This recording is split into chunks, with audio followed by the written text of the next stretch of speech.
Big boss താരമായ അപ്സര ഭർത്താവ് ആൽബിയുമായി വേർപിരിഞ്ഞു എന്ന തരത്തിലുള്ള വാർത്തകളാണ് ഇപ്പോൾ സോഷ്യൽ മീഡിയയിൽ സജീവമായി മാറിക്കൊണ്ടിരിക്കുന്നത്. ഇപ്പോഴിതാ അപ്സരയുടെ പ്രതികരണം ഇങ്ങനെയാണ്. തൻ്റെ സഹോദരൻ്റെ വിവാഹത്തിന് ആൽബി വന്നില്ല. അതിനുശേഷമാണ് പലതരത്തിലുള്ള അഭ്യൂഹങ്ങളും സോഷ്യൽ മീഡിയയിൽ നിറഞ്ഞത്. എൻ്റെ സോഷ്യൽ മീഡിയ പേജുകളിൽ ആൽബിയുടെ ഫോട്ടോകൾ ഒന്നുമില്ല എന്നും ഞാനും ആൽബിയുമായുള്ള ഫോട്ടോകളെല്ലാം ഡിലീറ്റ് ചെയ്തു എന്ന തരത്തിലുള്ള വാർത്തകളാണ് സോഷ്യൽ മീഡിയയിൽ പ്രചരിച്ചുകൊണ്ടിരിക്കുന്നത്.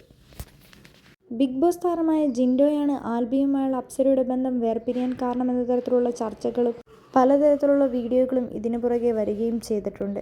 ഞാനൊരു അഹങ്കാരിയാണ് എന്ന തരത്തിലുള്ള വീഡിയോകളും വരുന്നുണ്ട്. പാവം പോലെ ഇരുന്ന് അഭിനയിച്ചിട്ട് എനിക്ക് ഒന്നും കിട്ടാനില്ല. ആവശ്യമുള്ളിടത്ത് അഹങ്കാരം കാണിക്കുക തന്നെ ചെയ്യണം. ഞാനും ആൽബിയും തമ്മിൽ ഇതുവരെ ഡിവോഴ്സിനെക്കുറിച്ച് സംസാരിച്ചിട്ടൊന്നുമില്ല. പറയുന്നവർ പറയട്ടെ. പിന്നെ ജിൻഡോ ചേട്ടനും ഞാനും തമ്മിൽ ബിഗ് ബോസിലുണ്ടായിരുന്നപ്പോൾ പലതരത്തിലുള്ള അഭിപ്രായ വ്യത്യാസങ്ങൾ ഉണ്ടായിരുന്നെങ്കിലും പുറത്തിറങ്ങിയതിനു ശേഷം ഞാനും ജിൻഡോ ചേട്ടനും നല്ല സുഹൃത്തുക്കളായി തുടരുകയാണ്. ബിഗ് ബോസിൽ നിന്ന് പുറത്തിറങ്ങിയ എല്ലാവരും ആ സൗഹൃദം കാത്തുസൂക്ഷിക്കുകയും ചെയ്യുന്നുണ്ട്. അതുകൊണ്ട് തന്നെയാണ് ഞാനും ജിൻഡോ ചേട്ടനുമായി ഇപ്പോൾ നല്ല സൗഹൃദത്തിലാണ് എന്നാണ് അപ്സര വെളിപ്പെടുത്തിയിരിക്കുന്നത്. എൻ്റെ ബന്ധം വേർപിരിയാൻ ജിൻഡോ ചേട്ടൻ ഒരു കാരണമല്ല.